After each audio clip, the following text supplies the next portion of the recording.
Okay, let's start with a tough one. Imagine, what if the one thing you absolutely cherish, maybe the core of who you think you are, turns out to be just wrong? Like data proves it's harmful even, Mm-hmm. and clinging to it. That means this slow, kind of quiet destruction of your own well-being. Mm-hmm. So do you have the guts to let it go? Face that raw emotional hit for the sake of truth? Or do you stick with the comfortable lie, Yeah. consequences and all? Exactly. Just take a second. What's your immediate gut reaction right now? It's a classic human paradox, isn't it? This pull between, wanting to feel okay, psychologically comfortable, and then Right. the world as it actually is, which can be, frankly, pretty brutal sometimes. It makes you wonder what our beliefs are really for. Are they like accurate maps helping us navigate? Or maybe more like security blankets, things we just won't let go of, even when they're totally obscuring the path ahead. Okay, picture this. A whole society, Mm-hmm. and its main goal is just avoiding any discomfort, any friction at all. So progress just stalls, Yeah. right? Because new ideas might, ruffle feathers. Mm. Necessary changes ignored.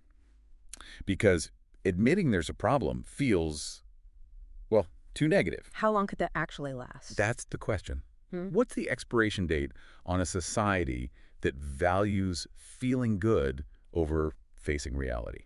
Doesn't all that niceness eventually become a kind of fatal weakness? Well, look at history. I mean, every big leap forward, right? Every real period of enlightenment, it came from people willing to question the norms, to challenge those comfortable assumptions. Absolutely. And the flip side is stagnation. That's always shadowed unchallenged dogma. So could our sort of current focus on emotional safety be, I don't know, the velvet glove that's actually stifling intellectual progress? Oh, I've been there. I Yeah. remember this meeting. I totally backed this honestly terrible idea just Yeah. because the person presenting it looked so, I don't know, fragile. Mm.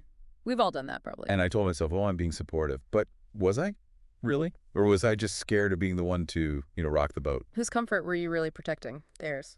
Or mine. My own desire to just avoid an awkward moment. Mm. It makes you think, right, all those times we bite our tongues saying it's about being nice, what's really driving that? Yeah, that gets at a really fundamental social thing. We often dress up our reluctance to challenge things as, empathy, virtue. Right. But if you dig down a bit, how much is really about their feelings and how much is about us just wanting to avoid conflict or, you know, keep our social standing? It's this calculation we're making all the time, maybe subconsciously. And we all talk a good game about truth, don't we? Mhm. Honesty is the best policy, all Sure, that. right. But then what happens when a truth shows up that's harsh, Mm. inconvenient? Not the kind that confirms our biases, but the kind that just blows them up. Yeah, what's the reaction then?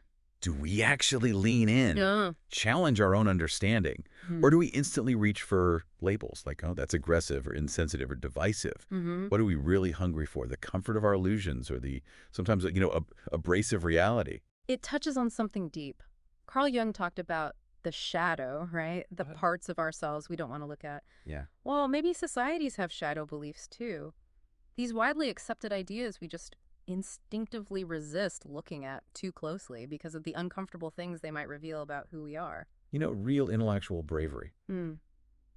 It's not about quoting philosophers or winning debates online. No, it's quieter than that. It's that really personal thing. Acknowledging your own biases, that aha moment when you catch yourself making some unfair assumption. Mm-hmm. Humility. Or having the guts to just say those three really hard words, I don't know. Especially when everyone else is acting so certain. Yeah. Choosing intellectual honesty over just performing knowledge, Mm. especially when emotions are high. Mm. When was the last time, honestly, you showed that kind of quiet courage? There's such a huge difference between intellectual posturing and genuine intellectual humility. One's about impressing people, the other's about actually understanding something. And in this constant chase for knowledge, which one are we really after?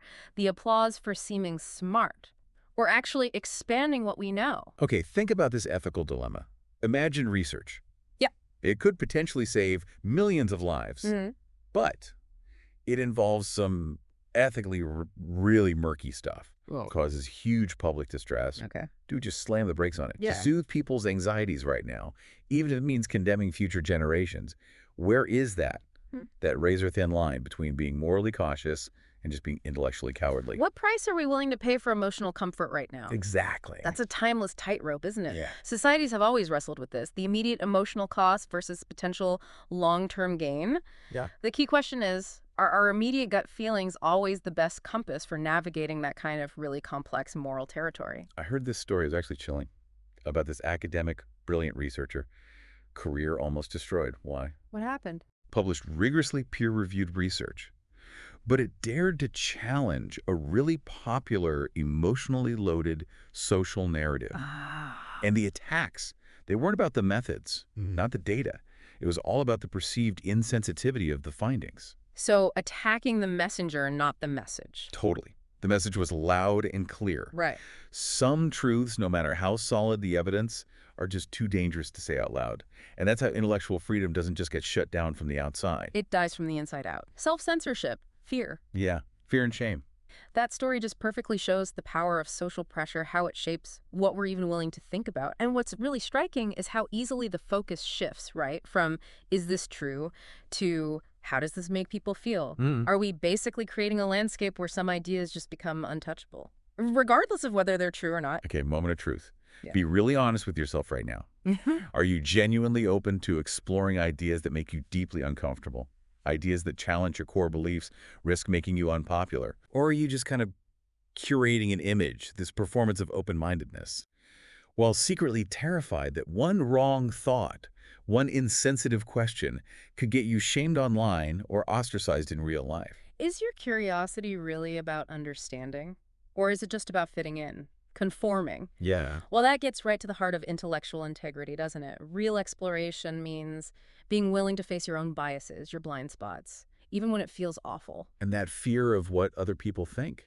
Yeah, It can be a really powerful muzzle on just being honest with yourself. definitely. You know, societal collapse, yeah, it doesn't always arrive with a big bang. Often it's paved with, like, millions of tiny acts of self-censorship, those little internal compromises, where we choose silence because we don't want to risk offending someone. And slowly, bit by bit, maybe without even noticing. The boundaries shrink. Exactly. The boundaries of what's okay to think about just shrink. Yeah. And the collective mind of a society gets, well, dumber, down to the level of the least curious, the most easily offended person. And the really insidious thing about that self-censorship is how it adds up. A society that subtly discourages asking hard questions, having real debates, even about small things, Yeah. it risks losing its ability to innovate, to adapt, to even see when it's heading down a really dangerous path. Think about the Dark Ages, that stagnation. Yeah. It wasn't just external forces. Internal, too. It was also a time when questioning the established church dogma and active intelligence Yeah. was brutally shut down. Why? In the name of piety, public order. Which were basically the historical versions of prioritizing collective emotional comfort over intellectual honesty. And the result? Centuries of intellectual sleep. That parallel is a pretty stark warning, isn't it? When feeling safe and comfortable becomes the absolute top priority and intellectual freedom gets pushed aside, the price can be enormous, centuries of lost progress. Yeah. And what's kind of unsettling is how similar the justifications sound for silencing dissent across totally different times, different belief systems. Okay, stop. Just for a second. Take a breath. Now be totally honest. What intelligent thought, what nagging question have you pushed down recently?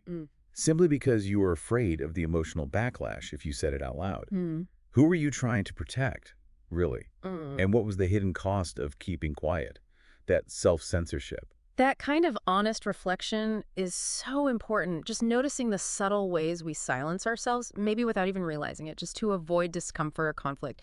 And it makes you ask, what are the long-term effects of all these little acts of suppression on our own thinking and on our shared understanding? You know, you might dismiss safe spaces as, like, coddling for overly sensitive people. But think about your own life. How often do you subtly steer conversations away from tricky subjects just to keep things smooth, comfortable, no friction? Your own social circles, yeah. Are you really operating that differently? Or is your avoidance just a more sophisticated, maybe socially acceptable way of creating your own little personal intellectual safe space? It's fascinating, isn't it? How we often criticize things in others that we actually do ourselves, just maybe in a different way. Yeah. It suggests this universal human thing, right? Seeking comfort, avoiding discomfort, even if it means dodging conversations that actually matter. Okay, extreme hypothetical. Imagine you possess undeniable knowledge, a stark truth that could prevent a global catastrophe. Right. But revealing it would shatter a belief cherished by almost everyone. You'd instantly become a pariah, hated, totally alone. Whereas staying silent. Guarantees your personal peace, your acceptance, Hmm. but humanity's doomed. Which poison do you pick? The agony of maybe saving everyone but being hated for it? Uh-huh. Or the comfortable slide into collective disaster? Hmm. What would you actually do? Wow. Yeah, that forces you right up against that tension, doesn't it? Individual well-being versus the greater good. It asks huge questions about our capacity for altruism, our willingness to sacrifice our own comfort for something abstract, potentially in the future. Look at any big public debate about important ideas. You almost always see two camps forming. One side is digging deeper, asking for evidence, dealing with nuance. Feminist, Anne. Right. Mm. The other side instinctively jumps to emotional appeals, Right. personal attacks, demands to silence anything they call offensive. Now, watch your own reactions when this happens. Which side do you lean towards? Not your ideal self, but in the messy reality of it. Where do your loyalties really fall? That difference is key, isn't it? Argument based on reason versus argument fueled by emotion. And the danger comes when those emotional appeals just replace actual reasoning. Yeah, it shuts down the conversation. It shuts down critical thinking, stifles the search for truth. Okay, be honest again. Would you ever just subtly tweak your research data to fit a popular narrative? Oof. Or publicly support a policy that feels right morally, even if the hard evidence shows it's failing miserably? Compromise in integrity. Yeah, for social standing, career. Where's that invisible line? When does accommodating feelings become straight-up intellectual dishonesty? Well, that goes right to the core of ethics in any intellectual work, doesn't it? Sacrificing truth just to be popular or to fit in, it has huge consequences. It erodes the very basis of knowledge, the trust we need for society to function. Look, I deeply value empathy. Compassion is crucial. I really believe that. Of course. But I also see how putting too much emphasis on immediate emotional reactions can lead us to just reject complex realities because they feel bad. Mm-hmm. I think we're capable of both, right? Understanding hard truths and being kind. So why does our current way of talking about things so often force us to pick one or the other? Is that even a real choice we have to make? That perceived conflict, truth versus kindness, it's a massive challenge right now. It makes us ask, can we build up enough intellectual resilience to handle tough ideas without losing our empathy? Or are they somehow mutually exclusive in today's climate? I had this mentor, brilliant mind, truly, Yeah. once confessed to me, kind of sadly, said something like, I've buried more groundbreaking ideas than I've ever published. And not because they were wrong, but because they were ahead of their time. Ah, the classic phrase. Which, he admitted, basically meant people weren't emotionally ready for them, and he just didn't have the stomach for the backlash he knew would come. Wow. So was that wisdom? Pragmatism? Just surviving in the academic world? Or was it a massive tragedy for human knowledge? What do you think? That story really hits home, doesn't it? It shows the very real limits that social readiness, emotional readiness can put on progress. Truly new ideas. Wow. They almost always face resistance, not because they're bad ideas. Right, often because they challenge the status quo. Deeply held beliefs. Precisely. Here's a thought, maybe a bit jarring thing. Sometimes, feeling offended. It isn't actually proof you've been wronged. Say more about that. It could just be a sign that your core beliefs are being seriously stress tested. And you're mistaking that uncomfortable feeling cognitive dissonance for actual harm. Like growing pains. Exactly. Intellectual growth, like physical exercise, often starts with feeling strained, pushed outside your comfort zone. It can feel like damage at first. That's a really important shift in perspective. Instead of automatically seeing discomfort as bad, maybe learn to see it as a potential sign of growth. A sign your understanding is being stretched, getting stronger. Now look at the modern public square, social media, Oh, boy. where complex analysis gets swatted away with a meme, where serious scientific debate gets shut down because someone declares they feel unsafe. Yeah, the unsafe argument. It really seems like we're building this discourse where the most, maybe emotionally fragile person sets the rules for everyone. The boundaries of acceptable thought are dictated by the lowest tolerance for discomfort. Just let that sink in. What are the long-term effects of that? That trend is deeply concerning for public discourse, isn't it? If emotional comfort becomes the main filter, we just end up in echo chambers, reinforcing biases, hindering our ability to actually engage with different views, with the messy reality of the world. Okay, let's try some brutal self-honesty again. You've probably, at some point, condemned someone for an opinion you hated. Maybe called them ignorant or hateful. hmm But if you really peel back that righteous anger, wasn't there sometimes, just maybe, a tiny part of you that was simply intellectually lazy, Ouch. unwilling to really grapple with their actual argument, and just took the easy route, the moral high ground of emotional outrage? That really highlights the difference between genuine moral anger and just sort of using emotion strategically to avoid the hard work of thinking. It forces us to look at our own motives when we react strongly to views we don't like. Okay, picture a social policy, hmm well-intentioned, crafted with real compassion, but it accidentally causes terrible, unforeseen harm to the very people it was meant to help. Right, unintended consequences. Did we prioritize protecting the feelings of the policymakers who designed it, let the harm continue? Or do we risk offending them by pointing out the catastrophic failure, even though it's emotionally difficult? What's the ethical move there? That's a classic intent versus impact dilemma, isn't it? Our emotional investment in something well-meaning can blind us to its actual effects. It makes you ask, does feeling good about our intentions matter more than the real-world outcome? Now flip that around. What if your own attempts to shield others from upsetting info, your careful filtering of reality, what if that's actually stunting their growth? Hmm. What if your kindness is making them less resilient, less able to handle a tough world? Are you protecting them or maybe disabling them? That perspective forces us to question the downside of too much shielding. Empathy is vital, yes. But are we also preparing people to deal with the full spectrum of reality, including the uncomfortable bits? You might say you value critical thinking above all else. Great. Hmm. But do you carefully curate your news feeds to avoid anything that challenges you? Quickly unfriend people who post things that trigger you. Are you genuinely seeking challenge, or just building an echo chamber where your beliefs get reinforced, never really tested? Is that self-care or maybe self-deception? Well, that gets right to the core of what critical thinking really means, doesn't it? True intellectual rigor demands engaging with different views, challenging our own assumptions, facing information that might feel uncomfortable, even threatening at first. Think about the huge intellectual breakthroughs in history.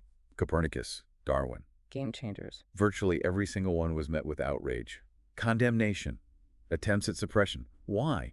Because they threaten the emotional or ideological comfort of the time. Yeah. Progress, it seems, doesn't politely ask our feelings for permission.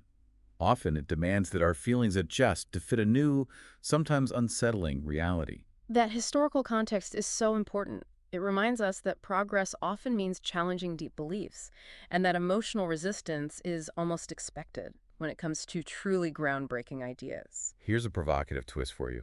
What if this whole societal push to spare feelings isn't really about compassion? What if it stems from a deep, maybe unconscious, collective fear of uncertainty? Fear of the unknown. Yeah.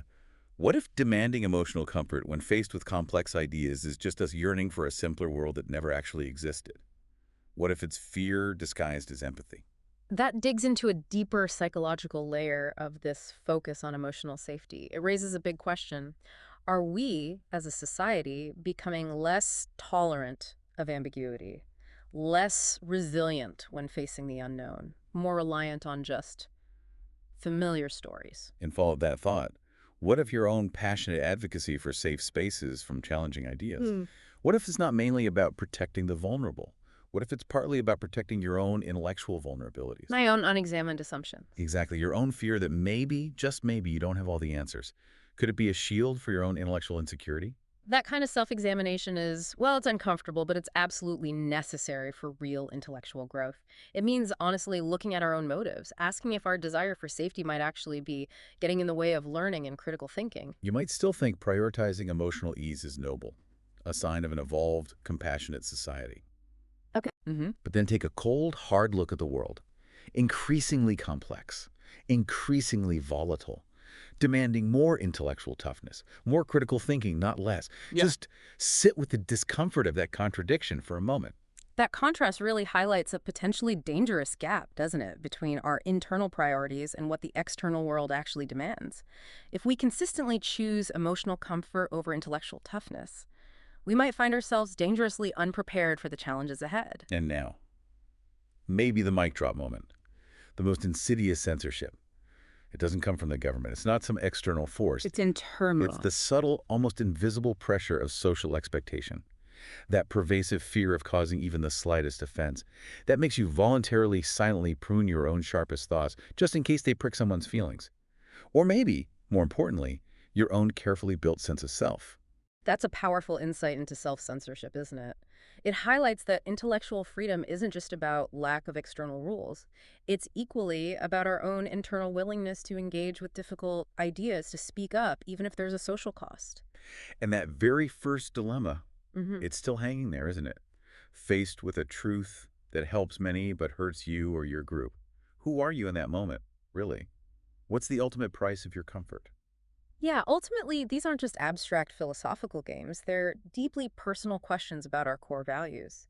Our willingness to prioritize truth and understanding, even when it's hard, even when it hurts emotionally. If any of this whole deep dive has made you feel even a little uneasy, if it sparks some resistance or maybe a quiet nod of recognition deep down, Mm. then please share this. Hmm. Send it to someone you know who isn't afraid to wrestle with uncomfortable ideas.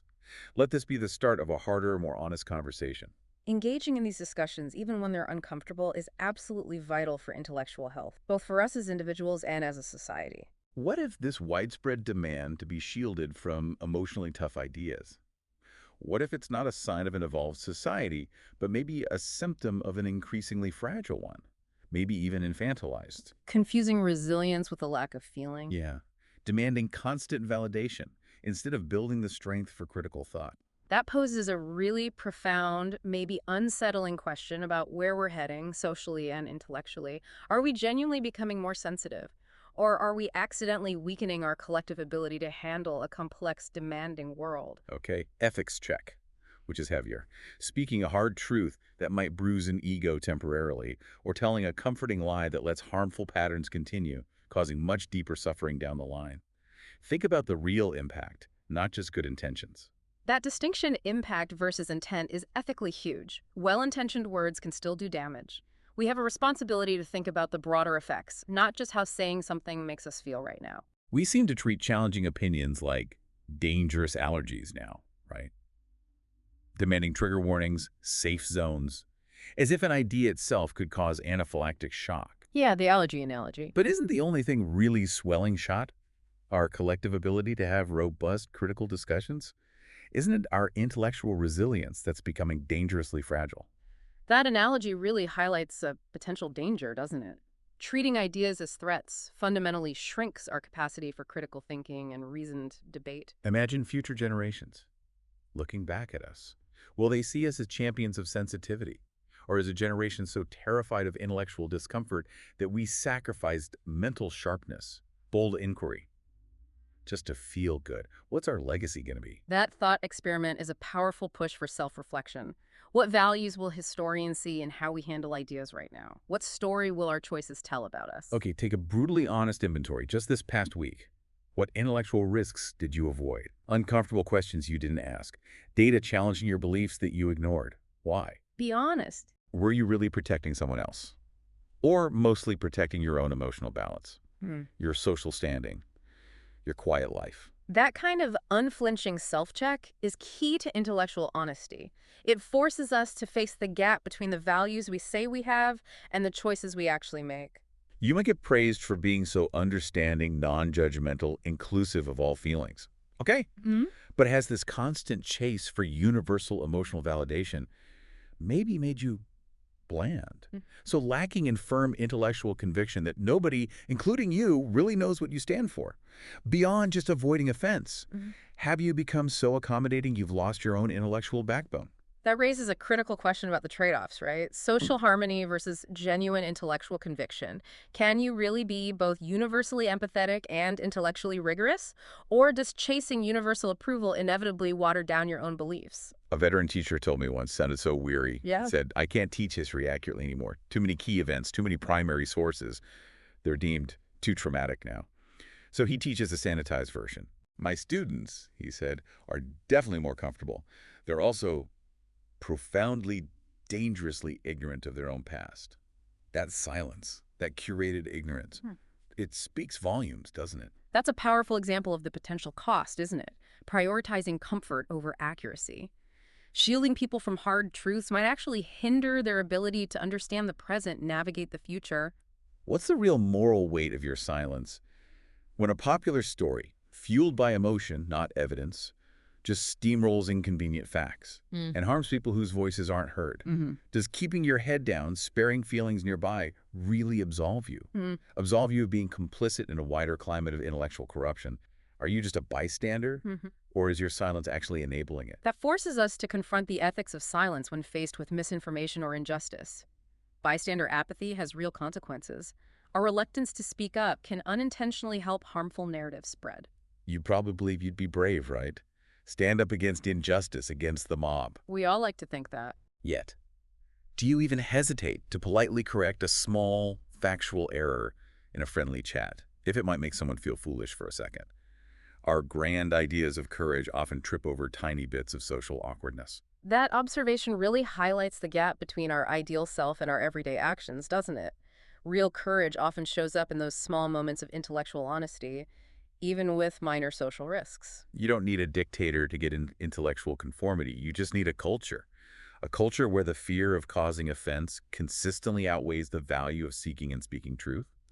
Where emotional comfort is the ultimate trump card in every discussion. The cage might be softly padded, Yeah. but it's still a cage. Are we building our own? That really underscores how subtle social norms can be incredibly powerful in shaping our thinking. Fear disapproval can be a much stronger conformity tool than any explicit censorship. So, in this increasingly sensitive world, who decides? Who gets to be the judge of acceptable thought? Whose feelings are so important they get veto power over certain ideas? Who holds the keys? Is it the wisdom of the crowd? Or just the loudest, most easily upset voices setting the agenda for everyone else? Who's shaping the intellectual landscape? That raises huge questions about power dynamics. The potential for certain groups to basically control discourse based on their emotional reactions, potentially shutting down other views. I used to think prioritizing harmony in discussions, that made me a peacemaker. Valuable. Yeah, keeping things smooth. Then I had this jolt, really uncomfortable realization. I wasn't fostering peace. I was enabling delusion. Choosing superficial calm over the messy, vital presence of truth. And that, I now see, is dangerous. Self-defeating. That personal insight highlights the potential downside of prioritizing harmony above all else. Avoiding conflict is often good, sure, but not if the cost is intellectual honesty and shutting down important ideas. Someone wise once said, "The truth will set you free, but first it will piss you off." Oh, yeah, I've heard that. It feels like maybe we, as a society, are stuck in the pissed off part.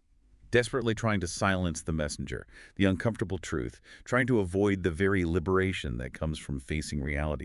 Are we so afraid of being wrong, we'd rather stay comfortably ignorant? That quote perfectly captures it, doesn't it? The tension between comfort and the power of truth.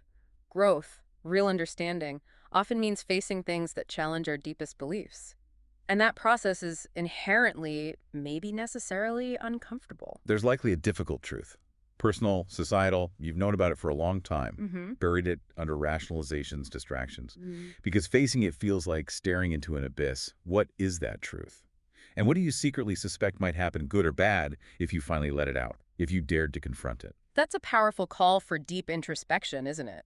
Recognizing and facing hard truths, personally and collectively, is crucial for growth and change, even though it can be emotionally tough, even scary. Have you ever, even once, publicly backed an idea you privately doubted?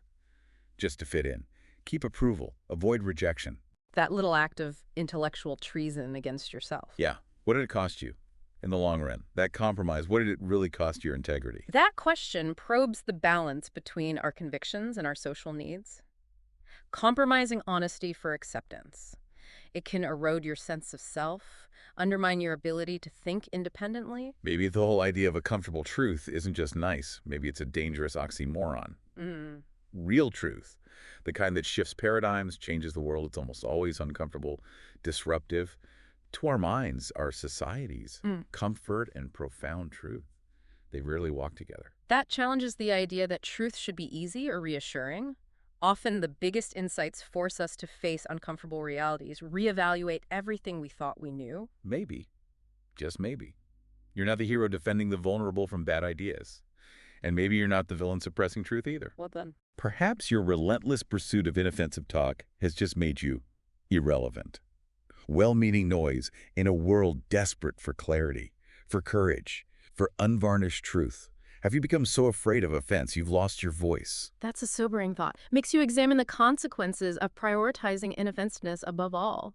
In a world with urgent challenges, clarity and courage might be more vital than ever. Forced choice. Irrevocable. Mm. Life A, universally loved, admired, but fundamentally intellectually dishonest. Well, Life B, often misunderstood, maybe even hated, but always intellectually true to your findings. wow. Which life terrifies you more? And if pushed, which would you choose? Your answer might reveal more than you want to admit. That choice really lays bare our core values, doesn't it? Do we ultimately value social acceptance above all, or is there a deeper commitment to truth and integrity, even at great personal cost? You cannot create an environment for brave thinking until you admit it.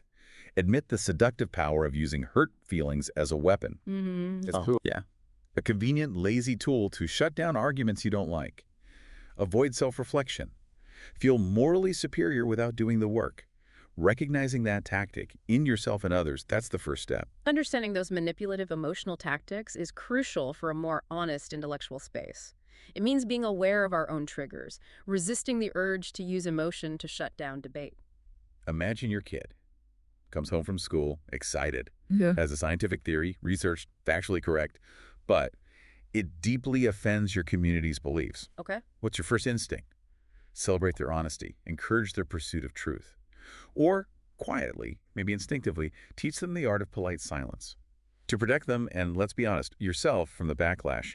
This isn't hypothetical, it's a recurring theme in human history. That scenario really forces you to confront the tension, doesn't it? Protecting loved ones versus fostering intellectual courage.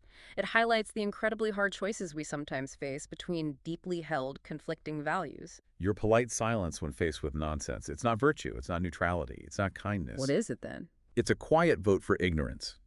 It's the oxygen that lets bad ideas thrive. It is basically intellectual cowardice wrapped up in a pretty bow of social grace. That blunt take challenges the idea that silence is harmless or neutral.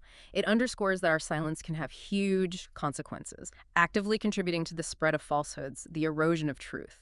When your descendants look back, generations from now, at this time, and they ask, what did you do when challenging lies became socially costly? When courage seemed less important than emotional comfort? What story will your silence tell them? About your values? What's your unwritten legacy? Think hard about that. That long-term view really pushes us to consider the historical weight of our choices now. How will future generations judge our response to today's challenges? Especially our willingness to face uncomfortable truths and champion honesty. Maybe the sign of a truly intelligent, mature society isn't the total absence of offense that's impossible with diverse views. Right. Maybe it's the collective ability to navigate offense constructively, to handle discomfort with resilience, to extract truth, even from messages that hit our emotional core, without just demanding the speaker be silenced or shamed. That offers a more nuanced, maybe more hopeful vision, doesn't it? Yeah. A society valuing intellectual resilience, the ability to engage constructively with challenging ideas, even when they stir up strong, uncomfortable feelings. I'll confess something now, just between us. I have personally toned down my own arguments, blunted my sharpest points, chosen softer words over precise ones, more times than I can count. I told myself it was strategic, meeting people where they are, choosing battles. But the painful truth, more often than not, it was just fear. Fear of what? Fear of not being liked, fear of conflict, fear of standing alone. And admitting that, even just to myself right now, it's kind of chilling, unsettling. That personal admission highlights a struggle I think is almost universal. That deep need for acceptance, the real fear of rejection, they can be incredibly powerful forces stopping us from saying things we believe are true and important. We're all hypocrites in this game, aren't we? To some degree, we demand honesty from others, but cushion truths ourselves. We denounce censorship publicly, then practice it subtly in our own circles. Yeah, the contradiction. But acknowledging that shared human frailty, it isn't defeat. It's the necessary first step towards actually cultivating something like real intellectual honesty in our own minds and in how we deal with the world. Recognizing our own vulnerabilities, our biases, is absolutely essential for a more honest, more productive intellectual environment. Real self-awareness is the foundation for meaningful dialogue, for real understanding. So let's circle back one last time. That first uncomfortable question. Sacrificing a harmful but cherished belief versus enduring emotional pain. Mm. The real test of our intellectual integrity. It's not one big dramatic decision. It's the daily grind, often invisible. The choice between the easy comfort of delusion and the hard, often painful work of constantly aligning our understanding with a complex, evolving, often inconvenient reality. Ultimately, our intellectual journey isn't defined by one single act. It's the continuous process of seeking truth, striving for understanding, even when it means facing our own limits, our biases. You're not defined by your best thought or your most cowardly moment of silence. You are essentially the struggle between the two, inside you. The internal battlefield. That's the main battlefield, always will be, your own mind. And the biggest war you'll ever fight is that quiet, relentless one for your own intellectual integrity. Everything else, secondary. That concluding thought really emphasizes the personal responsibility we each have, doesn't it? In constantly seeking truth, cultivating honesty. It's a lifelong job, demanding vigilance, willingness to face our internal conflicts. If any part of this deep dive made you feel really uncomfortable, I'd argue that's actually a good sign. Promising, even. Discomfort as a signal. Yeah. Discomfort is often the fertile ground where real intellectual growth starts. And if you feel this strong urge now to just dismiss all this, rationalize it away, I'd just urge you, listen again, maybe closer, more honestly. Because that resistance, that defensiveness, it's probably telling you something really important about what you're fiercely trying to protect from the light of honest scrutiny. Resistance to challenging ideas can definitely be a flag, can it? Pointing to deeply held beliefs or maybe unexamined assumptions. Paying attention to our own resistance can give us huge insights into our blind spots, where we need to look closer. If any of this resonated with that quiet part of you, maybe long dormant, that still wants a deeper, more honest engagement with the world's complexities, even if it's messy, uncomfortable, then please share this. Keep the conversation going. Exactly. Not hoping for easy agreement or validation, but specifically to spark more argument, deeper engagement, to keep these vital, often avoided questions alive. Open, honest dialogue, even with disagreement and discomfort, is essential for a healthy intellectual ecosystem, for our collective and individual pursuit of understanding and progress. This has been the deep dive. We're not trying to give you easy answers to memorize. No. Our goal is to leave you with questions, enduring ones, the kind you wrestle with maybe forever in the quiet corners of your mind. Yeah.